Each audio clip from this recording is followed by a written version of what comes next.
정치신학이라는 책이죠. 신학? 나는 철학책보다 사실은 신학책을 더 많이 읽은 사람이에요. 왜냐하면 신학은 학교에서 가르치지 않기 때문에 그렇습니다. 그래서 내 목마름이 있었어요. 그래서 신학책을 많이 사서 보고, 왜 특히 문명사를 공부할 때 신학을 모르면 문명사 이해가 잘 안 됩니다. 그래서 이제 신학책을 많이 봤는데, 물론 신학과 철학이 같이 이렇게 상호작용하면서 융합되어서 서양 문명을 오늘날까지 만들어 왔기 때문에 그 철학과 신학은 동시에 어떻게 와서 그 시대에 어떤 철학이 어떻게 작용해서 어떻게 신학이 바뀌었고, 신학이 어떻게 바뀌어서 어떻게 철학이 바뀌었는지를 알 수 있어야 우리 유럽 문명사를 이해할 수 있습니다.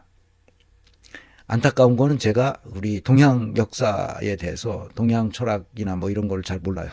끽해봐야 그 동양화 어떻게 할 것인가 뭐 그런 거 아주 재미나게 봤어요. 여자란 무엇인가. 또 우리 김영옥 선생이 쓴 그런 거, 뭐 동경대전 이런 걸 한번 쭉 훑어보고, 이런 거 있었구나, 동학사상이 이런 식으로 나왔구나 하는 것만 알 뿐이지 그런 거 잘 모릅니다. 그게 저한테는 아주 큰 패착인데, 큰 말하자면 결점이죠.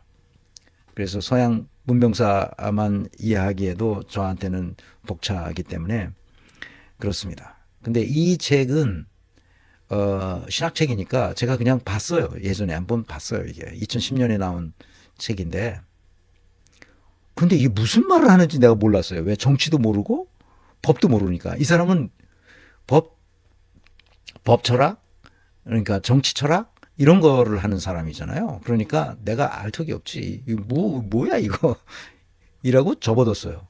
그런데 아까 했던 문수연 교수가 쓴 거기에 그 칼 슈미트에 대한 얘기가 나와서 다시 집어들은 거죠. 그러니까 내가 그동안 정치와 법에 대해서 조금씩 고민해 왔던 것들이 풀리기 시작한 거예요. 칼 슈미트를 통해서. 칼 슈미트는 무슨 이 정치신학이라는 이 책의 첫 문장에, 1장 맨 첫 문장에 이렇게 시작합니다. 주권자란 예외 상태를 결정하는 자이다. 예외 상태. 예외 상태가 여기서 굉장히 중요한 말입니다. 세 단어가 중요해요. 주권자가 무엇이고, 예외 상태는 무엇이고, 결정한다는 말은 또 무슨 말이냐. 예외 상태를 먼저 봅시다. 예외 상태란 헌법이나 법 질서가 일시적으로 정지되는 상황이에요.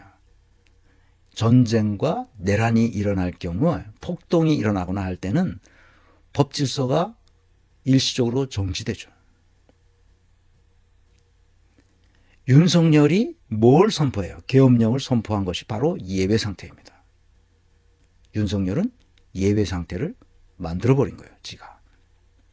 그럼 여기서 주권자가 무엇인지를 한번 생각해 봅시다. 주권자란 예외 상태를 선언하고 법의 효력을 중지시킬 권한을 가진 자를 주권자라고 말합니다.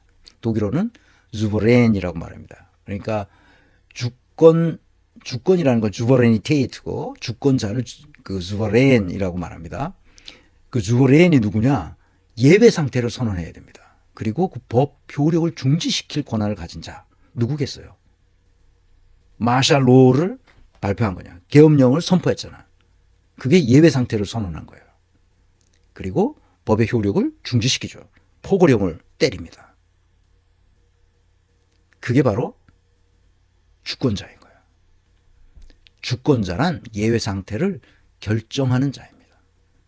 여기서 결정한다는 것은 지 마음대로 한다는 뜻이에요.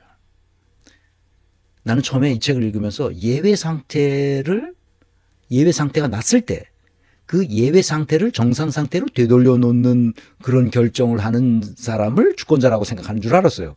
나는 주권자가 우리 대한민국 헌법 1조에 나와 있는 대로 대한민국 민주공화국이다. 대한민국의 주권은 국민에게 있고 모든 권력은 국민으로부터 나온다 그랬잖아.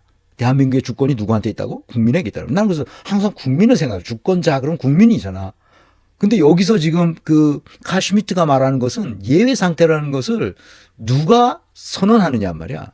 주권자가 선언한 거야. 주권자는 국민이 아니지 여기서는. 윤석열이 주권자가 되는 거죠. 윤석열은 그 짓을 한 거예요 지금. 예외 상태 즉 계엄 상태를 선언하고 계엄령 포고문 1호를 반포하는 겁니다. 진정한 주권자는 뭐냐 그러면 예외 상태에서 결단을 내릴 수 있는 자. 예외 상태가 있어.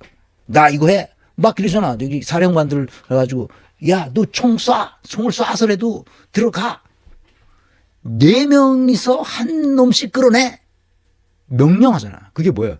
결단하는 거야. 독일어는 Entscheidung인데 이것을 decision making 하는 거야. 영어로 말하면. 예외 상태에서 결단을 내는 거야. 지금 포고령이 떨어졌잖아. 의사들 24시간 내에 복귀 안 하면 다 처단해. 이것이 다 뭐야? 진정한 주권자라는 거야. 이게. 칼 슈미트 무서운 사람이에요. 그러니까. 그래서 정치의 본질을 정확하게 규정합니다. 칼 슈미트는. 정치의 본질은 적과 동지를 구분해서 적을 처단하도록 결단하는 거예요. 그게 정치의 본질이에요. 정치 신학의 이 책이 그것을 주장하는 아주 얇은 책이에요. 전체적으로 보면 90페이지도 안 되는 에세이처럼 써놓은 거예요. 자기의 정치 철학을 그대로 하는 20세기를 아주 풍미했던 정치 철학입니다. 정치학하는 사람들은 다 알아요. 이혜영 한신대 이혜영 교수도 그 슈미트에 대한 이야기 책을 쓴 걸 봤어요. 내가 아직 읽지는 못했는데 아주 두껍게 쓰셨더라고요. 그러니까 정신이 제대로 오늘날 박힌 사람들은 칼 슈미트를 굉장히 위험한 사람이라고 생각하죠. 정치의 본질은 뭐라고요? 적과 동지를 구분하는 겁니다. 윤석열이 그렇게 하죠. 누가 적이고 누가 동지인지를 구분합니다. 동지였다가 다시 적으로 되기도 합니다. 그래서 적을 섬멸하는 결단을 내리는 것이 정치의 본질이라고 봅니다. 집단 간의 생존 투쟁으로 내모입니다. 그것이 정치의 본질이죠. 그리고 법의 본질은 뭐냐? 법이란 무엇이냐? 주권자의 결단에 의해서 형성된 질서를 법이라고 보는 겁니다. 법은 질서를 만들어내는 것이다. 그런 얘기죠. 법은 항상 질서와 관련을 갖고 있는데 그 질서는 어떻게 만들어내느냐? 주권자의 결단에 의해서 만들어내는 거죠. 그래서 법은 민족 공동체의 동질성을 유지하도록 만들고 이질적 요소를 배제해야 됩니다.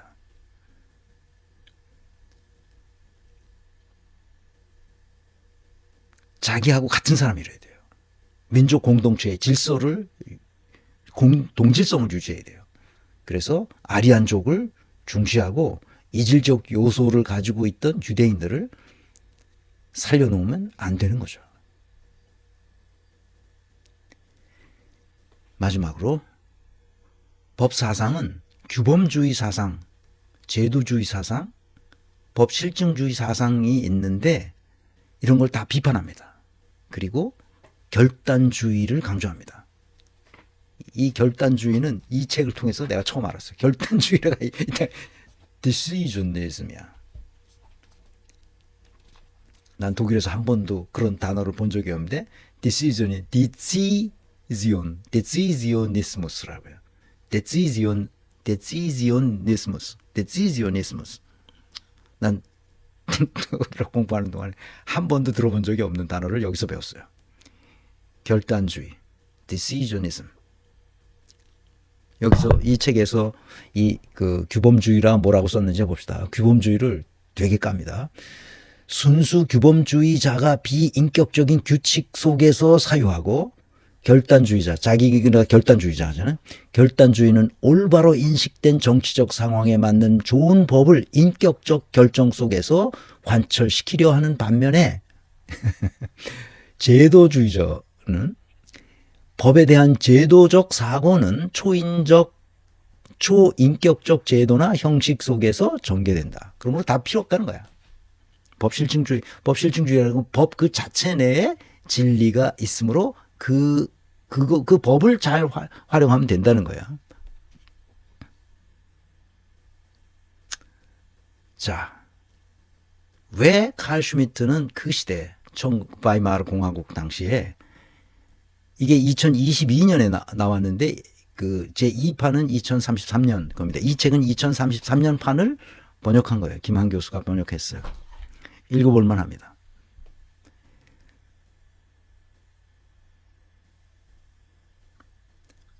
이런 질문이 들죠. 아니, 이 사람이 뭐 이런 말도 안 되는 얘기를 했는데 이 사람이 왜 그렇게 그 20세기를 풍미했던 정치 철학자가 됐느냐? 그거 질문이죠. 그 질문은 신학이라는 말에 나와요. 난 정치 신학이라 그래가지고 이게 신학책이라고 생각했어요. 근데 신학책이 아니라 정치 철학책이에요. 근데 왜 신학이라고 붙였냐? 이 사람이 폴리티스 테올로기라고 그랬으니까 신학이에요. 원 제목이. 신학인데 그 이유를 나중에서 알았어요. 그게 뭐냐? 예외 상태를 만들어내는 건 신이 하는 거죠. 우리가 자연의 예외 상태가 있잖아. 인간 사회에도 예외 상태가 있다고. 구약 성경에 보면 모세가 이스라엘 백성들을 이끌고 그 애굽 땅에서 이제 가나안 땅으로 탈출하잖아요. 그래서 출애굽이라고 그러잖아요. 그 탈출할 때 어떻게 합니까? 지팡이, 자기가 가지고 있던 지팡이를 홍해를 내려치니까 홍해가 쫙 갈라지잖아요. 그게 뭐예요? 예외 상태죠. 예외 상태를 만드는 사람이 있어요. 누구야? 하나님이죠. 그래서 이제 모세가 그 시나이 반도에서 죽고 여호수아와 갈렙이 끌고 이제 가나안 땅으로 들어가는데 여리고성이 딱 버티고 있는 거예요. 근데 그 성을 무너뜨릴 수가 없잖아. 그러니까 그 거길 가는 유대인들이 여리고성을 돕니다. 그 마지막 날 한 바퀴 쫙 도니까 어떻게 되는 거야? 성이 와르르 무너지는 거야. 그 여리고성이 무너지는 거지. 그게 뭐야? 우리로서는 상상할 수 없는 일이 벌어지는 거지. 예외 상태가 일어나는 거지. 베드로가 물 위를 걸었어. 죽은 자가 살아났어. 문둥병이 깨끗하게 나았어. 뭐야 이게? 자연적으로는 있을 수 없는 일인데 이런 일이 일어난단 말이야. 이게 예외 상태지. 예외 상태는 누가 결정해? 주권자가 결정한다고 그랬잖아. 인간사에서 주권자는 곧 하나님과 같은 거예요. 그러니까 이 사람이 가톨릭 신자였어요. 그 신학적인 관점에서 그거를 그대로 가져다가 놓은 게 바로 이 칼 슈미트의 정치 철학이에요. 주권자는 예외 상태를 결정하는 사람이에요. 그리고 옳고 그름도 분별해줘요. 적과 동지를 구분하여. 그리고 적은 선멸의 대상이죠. 법은 주권자의 결단에 의해서 형성된 질서라는 뜻이에요. 그러므로 가장 중요한 것은 주권자의 결단인 거예요. 그래서 결단주의라고 해요. decisionism. 그래서 내가 뭘 말하려고 그런 거냐? 이 칼 슈미트는 1933년서부터 36년까지 3, 4년간 나치 정권 하에서 정치 이론가로 활동했어요. 프로이센 주정부의 국무장관을 했고요. 나치 통치의 법적 이슈를 정리해주는 국가사회주의, 그게 나치죠. 국가사회주의 법학회에서 방향을 제시합니다. 아까 얘기했던 주권자는 예외 상황을 결단하는 자라고 말했고, 적과 동지를 구분하여 적을 섬멸해야 된다고 생각하는 사람들이죠. 그리고 법은 주권자의 결단에 의해서 형성된 질서를 말한다고 했어요. 그 사상이 바이에른이란다. 1919년서부터 1933년 사이에 그 혼란했던 독일이 왜 혼란했을까요? 1차 세계대전에서 패망했고 패전국인 독일은 승전국에게 뭘 줘야 돼요? 전쟁 배상금을 물려야 됩니다. 벌금이죠. 엄청난 양의 전쟁 배상금을 물어야 했어요. 그런데다가 1929년에는 세계 대공황까지 일어났습니다. 먹을 게 없죠. 곳곳에서 폭동이 일어나죠. 그러니까 칼 슈미트는 그런 생각을 한 거예요. 이것은 예외 상태인데 이 예외 상태를 선언하고 이것을 결단하는, 이것을 어떻게 하겠다고 결단하는, 그래서 질서를 만들어내는 것은 주권자일 수밖에 없다 생각하죠. 그래서 제국 대통령이 그걸 해야 된다. 그렇게 자기 정치 철학을 정립한 겁니다. 그런데 이것이 오늘날 우리한테는 매우 이상하게 들릴지 모르지만 전 세계의 많은 나라에서 이 정치 철학을 받아들이고 있다는 거예요. 우리도 받아들였죠. 그래서 누가 박정희, 전두환 이런 놈들이 다 그렇게 그것을 이용해서 쿠데타를 만들고 예외 상태를 만들어서 자기들의 이석을 챙기고 그랬던 거죠. 그래서 베를린 대학 교수로서 히틀러의 논리가 곧 법이라는 논리로 학생들을 가르쳤습니다. 히틀러가 독일 국민의 의지를 구현하고 있다고 말했죠. 독일어로 Der Führer schützt das Recht. 히틀러가 법을 수호하고 있다. 지금 그 얘기입니다. 비상대권 법리를 정당화했습니다. 정치신학의 예외 상태 이론을 그대로 히틀러에게 주입했어요. 그래서 히틀러가 그것에 따라 일하기 시작했고 법 이론가가 이렇게 하는 게 옳다고 말해줬는데 히틀러는 너무나 좋죠. 그거에 따라서 그대로 실행한 겁니다. 유대인 배제 논리의 정당성을 주입했죠. 인종주의적 법 질서를 만들어냈던 겁니다. 칼 슈미트가 이런 사람이었어요. 그런데 여기서 끝나는 게 아니라 내부 권력 투쟁에서 패배합니다. 칼 슈미트가 내부 권력 투쟁에서 패배하면서 몰락합니다. 친위대의 불신과 감시로 공직에서 물러나야 했습니다.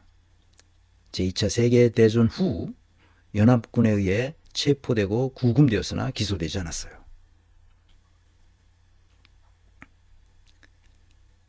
자기는 학문적으로 설명했을 뿐 정치적 책임은 없다고 강변했죠.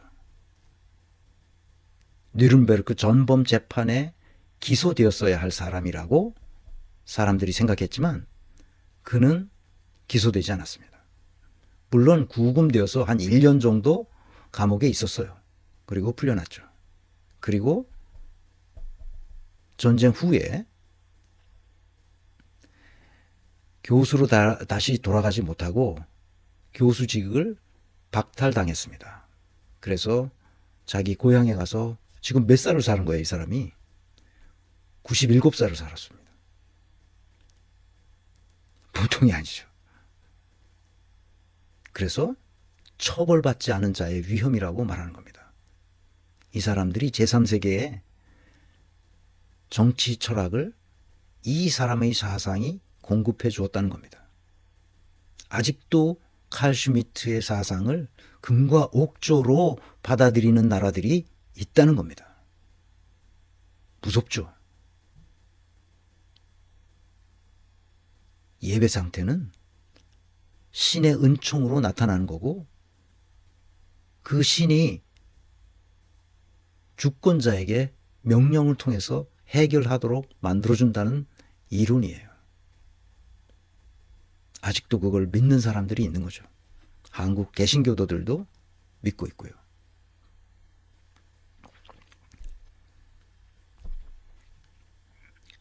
무서운 얘기입니다. 그래서 우리는 지난 시간에 내가 얘기했던 처벌받지 않는 자의 위험을 우리가 회피하려면 어떻게 해야 되느냐?